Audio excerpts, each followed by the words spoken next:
So let's talk brand communities. People can form groups based on their shared attachments to a brand. It can be love, hate, nostalgia, sometimes a combination.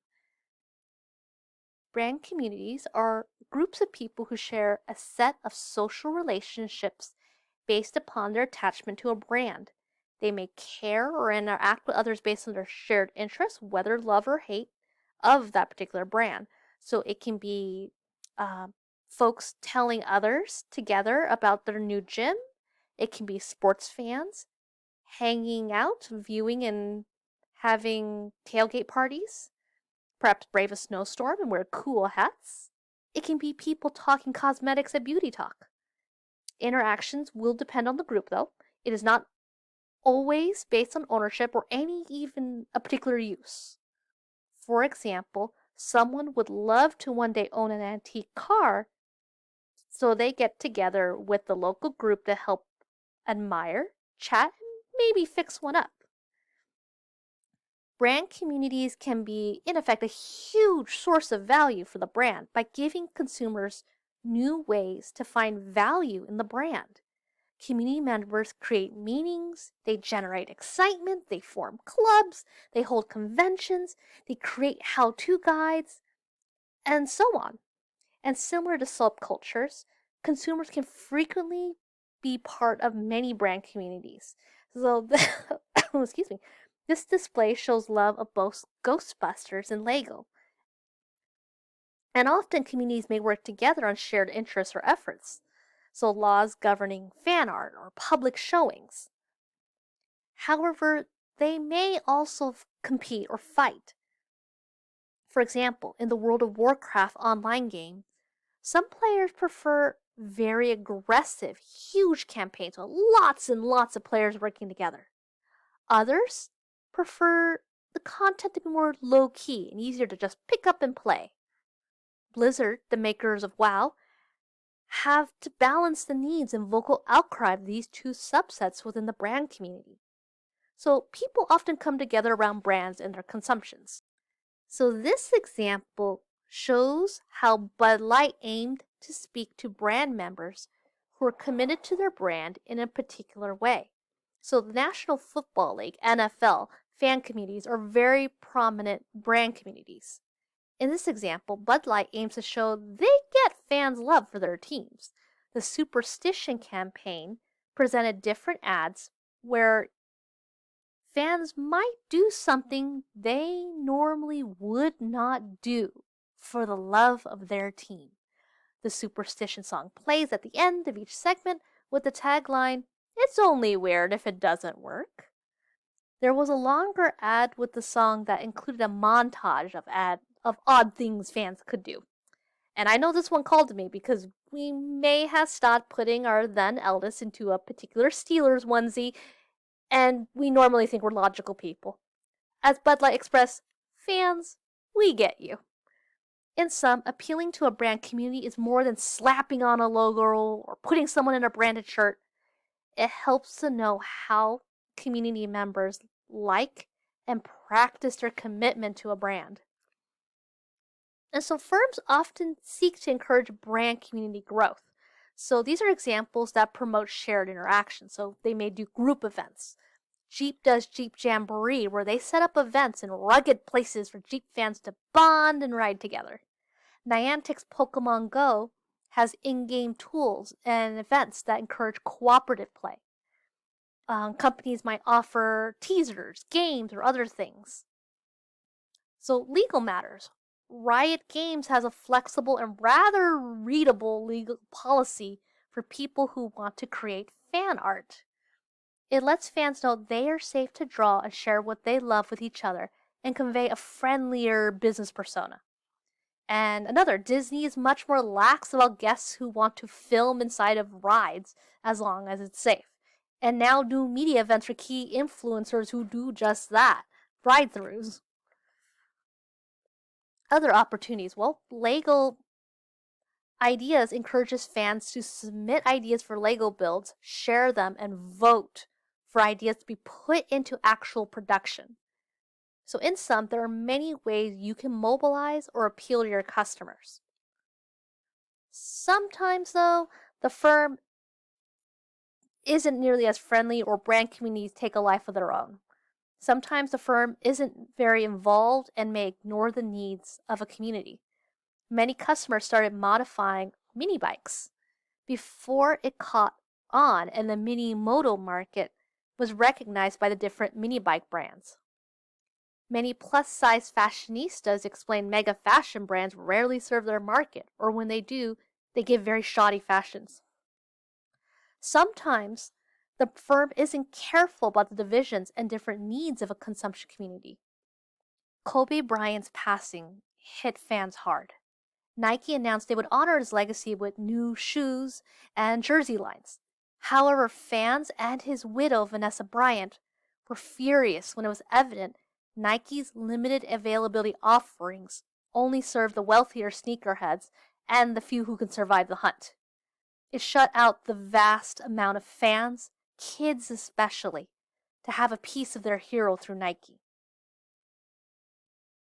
Here's an example how the firm may be trying to discourage its fans. IKEA fans was a group who often do modifications called hacks to IKEA products. IKEA tied them up in legal battles to the point the IKEA fan shut itself down for good in 2014.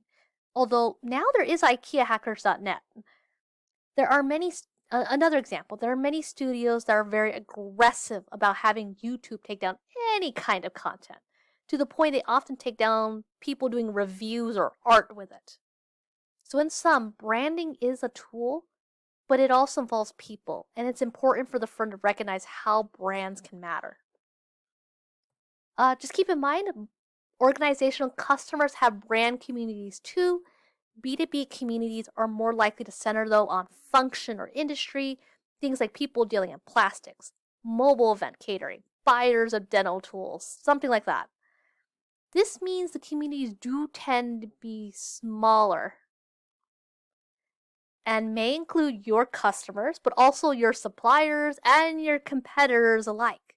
You may need everyone and your own extensive involvement to make sure there's sufficient activity to keep the community members interested. So this means often you'll see organizations build brand communities really as more product industry communities. Trading tips, comparing brands, chatting about customers or new environmental developments, and other shop talk. It doesn't have to necessarily be only the brand in question. So here's the value to all this as #social.effect explains. Say I'm an IT widget specialist. I join and quickly become an active member of an IT widget community, getting stuck into discussions, sharing content, and so on.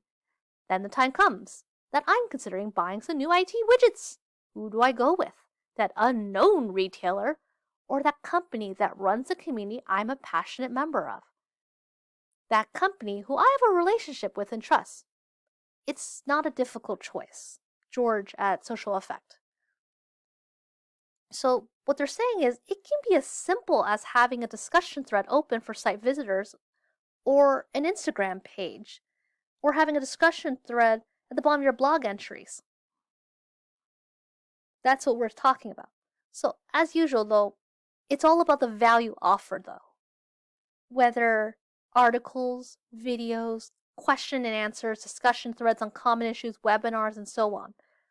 So the organization, you'll need to contribute content and moderate to keep things active.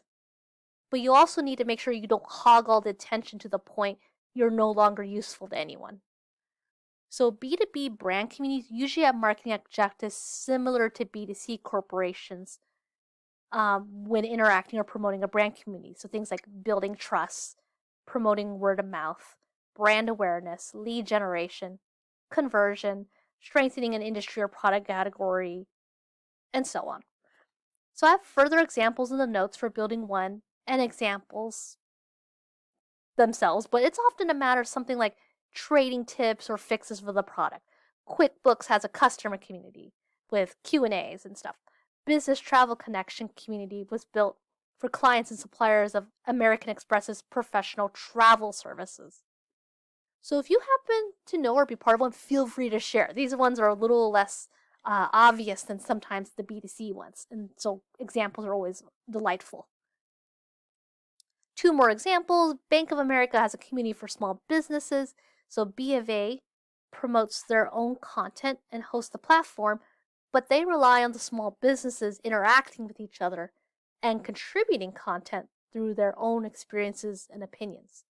Spiceworks hosts a community platform for IT professionals. They are, of course, hoping you'll eventually want to use their IT tools or expertise on help desk, troubleshooting, asset management, security monitoring, and other IT issues. So let's wrap up with activities. In this, it's a way to start thinking about your organization's identity. What is your brand promise? So if you notice, much of what we do to clarify the brand is also what we do for our business definition. As you can imagine, since we're all about customer value, this makes sense. The specifics of this process is not going to be on any test. It's just to help you understand branding. So this might especially be useful for your project because many of you selected products where branding can be a key competitive advantage you have and it's a key source of value for your customers. So here's what a brand mantra is, that it captures the essence of core brand promise. So it might include something like an emotional modifier, a descriptive modifier, and brand functions. So something along the lines of Nike is authentic athletic performance. Disney, fun family entertainment. McDonald's, food, folks, fun. And organizations can use brand mantras to varying degrees. Descriptors are likely to be a lot more utilitarian. That being said, remember, it's all about the customer and what works to differentiate for that customer.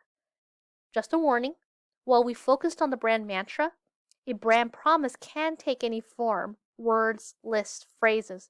For example, a warm cup of coffee every time. That would count.